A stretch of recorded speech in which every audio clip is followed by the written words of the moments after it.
Yes Tiruvuru Teenmar టీడీపీలో కొత్త turn. MLA Kolikapudi versus MP Kesineni చిన్ని ఎపిసోడ్ పొలిటికల్ రచ్చలేపుతూనే ఉంది. తనపై హత్యాయత్నం జరిగిందంటూ ఎంపీ కేసినేని వర్గంపై ఎమ్మెల్యే ఆరోపించడం సంచలనంగా మారింది. నిజంగానే ఆయనపై హత్యాయత్నం జరిగిందా? దానిపై కేసినేని నాని రియాక్షన్ ఏమిటి? వీళ్ళిద్దరి మధ్య పంచాయతీపై పార్టీ ఏం చేయబోతోంది? భూమి మీద లేకుండా చేయాలి అన్నారు. దాని అర్థం ఏంటంటే నా మీద దాడి చేయాలి, నాకు ప్రాణహాని కలిగించాలి అని. దళిత ఎమ్మెల్యే కొలికపూడి శ్రీనివాసరావు గారు కొన్ని ఆరోపణలు చేశారు. వాటిని తీవ్రంగా పరిగణించాలి మీరు. ఎమ్మెల్యే కొలికపూడి వర్సెస్ చిన్ని, ఇద్దరిలో ఎవ్వరూ తగ్గడం లేదు. మావాడే అని సంబోధిస్తూనే ఇద్దరూ ఘర్షణ పడుతున్న తీరు, ఆధిపత్యం కోసం చేస్తోన్న యుద్ధం టాక్ ఆఫ్ ది ఏపీ. ఈ నెల 2న నెమలి వేణుగోపాలస్వామి గుడిలో ప్రోటోకాల్ వివాదంతో వీళ్ళిద్దరి మధ్య వార్ పీక్ స్టేజ్కు చేరింది.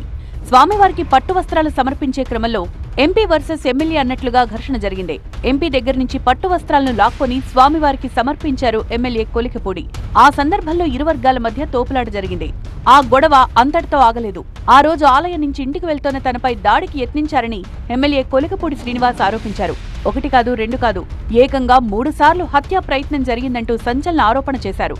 ఎక్కడెక్కడ కాపు కాశారు, ఎవరి ఆధ్వర్యంలో స్కెచ్ వేశారనే విషయాలను చెప్పారాయన. అయితే ఆ వ్యాఖ్యలకు కౌంటర్ ఇచ్చారు ఎంపీ కేసినేని చిన్ని. నెమలిలో కరెంటు తీసి దాడి చేయాలని, నెమలి దాటిన తర్వాత కొణిజర్లలో దాడి చేయాలని, లేదా ఊటుకూరులో దాడి చేయాలని వాళ్ళు పథకం పన్నారు.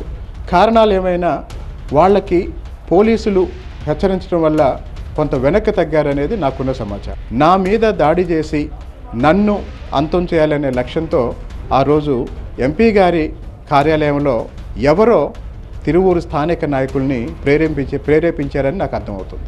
నా కార్యాలయంలో అటువంటి కార్యక్రమాలు చేసే వ్యక్తులు ఎవరు ఉండరు. కానీ నేను ఒకటే కోరుతున్నా, పోలీస్ కమిషనర్ గారిని, మా దళిత ఎమ్మెల్యే కొలికపూడి శ్రీనివాసరావు గారు కొన్ని ఆరోపణలు చేశారు. వాటిని తీవ్రంగా పరిగణించాలి మీరు.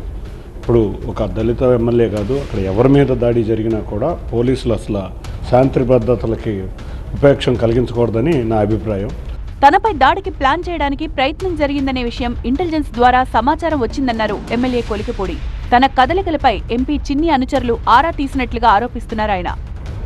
ఇంటెలిజెన్స్ వాళ్ళు దాదాపు ఒక 15 సార్లు మా గన్మ్యాన్కి ఫోన్ చేసి, సార్ ఎక్కడున్నారు, సారు నెమలి వస్తున్నారా, రావట్లేదా, ఎందుకంటే గొడవలు జరగబోతున్నాయి, దాడి జరిగే అవకాశం ఉంది అని మా గన్మెన్ సక్రు నాయక్తో మాట్లాడటం జరిగింది. కొలికపూడి శ్రీనివాస్ యుద్ధం ఎంపీ కేసినేని చిన్ని మీద. తన నియోజకవర్గంలో ఎంపీ పెత్తనం చేస్తున్నారంటూ ఆయన మీద పోరాటం చేస్తున్నారు. కొలికపూడి విమర్శలు, ఆరోపణలన్నీ ఎంపీ మీదే. అలాంటి కొలికపూడి మదిలో ఎంపీ అంటే కొంత సాఫ్ట్ కార్నర్ కూడా ఉంది. ఎంపీ కేసినేని చిన్ని చెడు వ్యక్తి కాదు, కానీ ఆయన్ను కొందరు తప్పుదారి పట్టిస్తున్నారంటూ కొలికపూడి శ్రీనివాస్ కామెంట్ చేశారు. ఎంపీ కేసినేని చిన్ని సైతం ఇదే తరహాలో స్పందించారు. ఎంపీ గారు అంత చెడ్డ వ్యక్తి కాదంటే, ఆయన చుట్టూ చేరి కొంతమంది ఆయన తప్పుదారి పట్టిస్తూ ఆయనకి తెలియకుండా కూడా కొన్ని పనులు చేయటం వల్ల ఇలాంటి పరిస్థితులు ఏర్పడుతున్నాయి. ఆయన మా గౌరవ ఎమ్మెల్యే, తప్పకుండా మేమందరం గౌరవించుకోవాల్సిన వ్యక్తి. కాబట్టి ఇటువంటి చేసిన వ్యక్తుల్ని సీరియస్గా కమిషనర్ గారే తీసుకోవాలి. ఎందుకంటే పోలీసులకు అందరికీ తెలుసని, ఇంటెలిజెన్స్ వారికి కూడా తెలుసని ఎమ్మెల్యే గారు చెప్పారు. కాబట్టి ఎవరెవరైతే ఇంటెలిజెన్స్ వారు ఉన్నారో వాళ్ళందరినీ కూర్చోబెట్టి అసలు ముందు కమిషనర్ గారు దీని మీద యాక్షన్ తీసుకుని, అటువంటి పరిస్థితులు నిజంగా ఉన్నాయో లేదో తెలుసుకుని, నిజంగా ఉంటే మాత్రం అటువంటి దోషుల్ని శిక్షించాలి. పోలీసులు హెచ్చరిక చేయకపోయి ఉంటే తనను చంపేసేవారంటూ కొలికపూడి ఆరోపిస్తే, నిజంగా దాడులకు ప్లాన్ చేసుంటే దోషులను వెంటనే అరెస్టు చేయాలన్నారు ఎంపీ కేసినేని చిన్ని.